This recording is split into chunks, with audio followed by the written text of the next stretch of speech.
My name is Muhammad Ikhsan.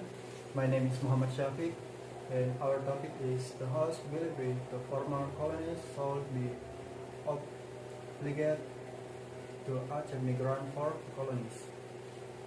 The role of post-colonial links has been an important side note in migration studies over the years. As some would support the coming of influence to our country through was on colonies. Post-colonial ties represent a shared set of cultural, linguistic, institutional affinities, communication and transport channels and networks that make the former colonial state a preferred destination for people from the former colonies. Empirical tests find positive colonial effect on migration destination at the general level. However, when this relation is examined bilaterally, the evidence is much more ambiguous. In my opinion, colonies who have colonies are country can still be acted by countries who have been colonies as long as their interest is not the colonies but only to fish, be it for business purpose or just a tourist.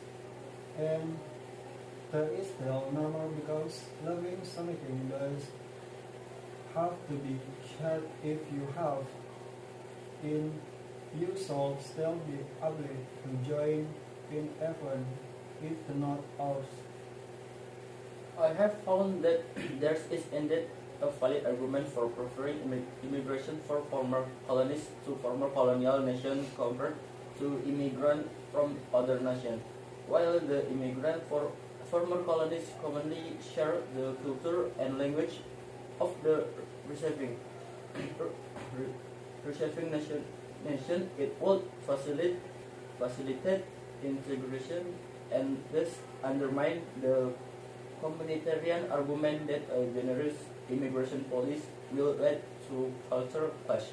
Change in politics status such as the transition from colony to independent state are often associated with the establishment of migration regime. However, these two changes do not always mirror each other. According to Compass, the positive impact of the colonies were numbers for express in the social field. The people no longer have to worry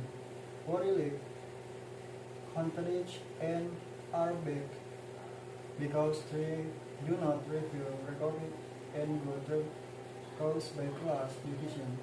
Interference of culture can also be seen from the development of Christian in Indonesia. People also know the development of art in Europe, music and dance. So, 14, in my opinion, form the impact in St. Here is profit for the colonies country. Independent countries generally experience the closure of migration opportunities to the former colonial state. Although the establishment of migration regimes may occur before or after independence, non-sovereign dependents conversely are generally believed to benefit from unrestricted right of settlement to the former colonial state, although this is not always the case. After the referendum, I shall be able to call the objection to the ban on the entry of colonies into a country that was on colonies is wrong because from the colonies there are many positive that can be taken after the proclamation and recognition. The nation has legally become a state and our colonies should be more a country driven to us immigrants. What effect will to our to all personal or to have seek personal gain of develop the country itself. Is a concern that post-colonial migrants have a right to enter their former colonizing nation and that they should accept them. Our novel agreement challenge will establish justification for restrict in immigration policy advance in liberal national, which link immigration control to nation self-determination and the legitimate preservation of national identity.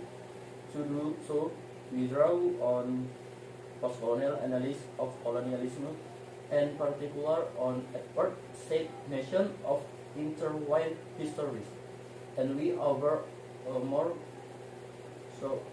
sophisticated account of national identity that of liberal national.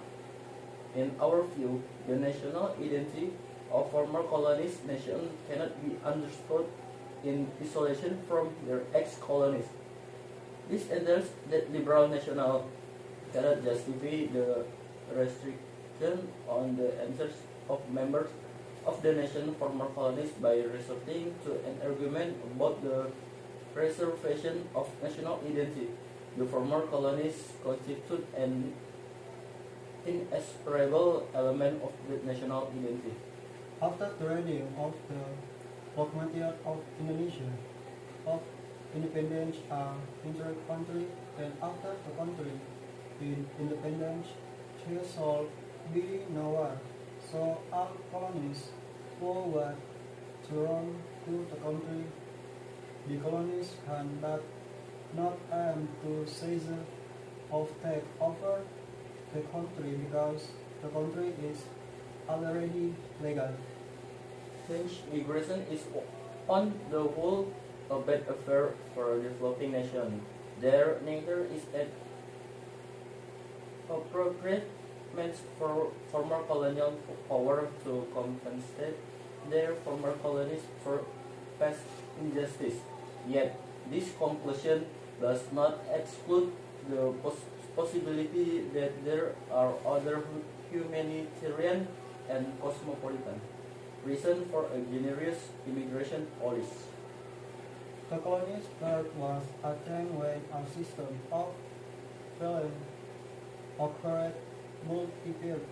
There was oppression of people that was held to the desert to control sovereignty, but after independence they were free and had to be defended, but the right to be permanent and derelict and legitimate citizen and even for a country that is already legal as country not longer has the right to be colonies.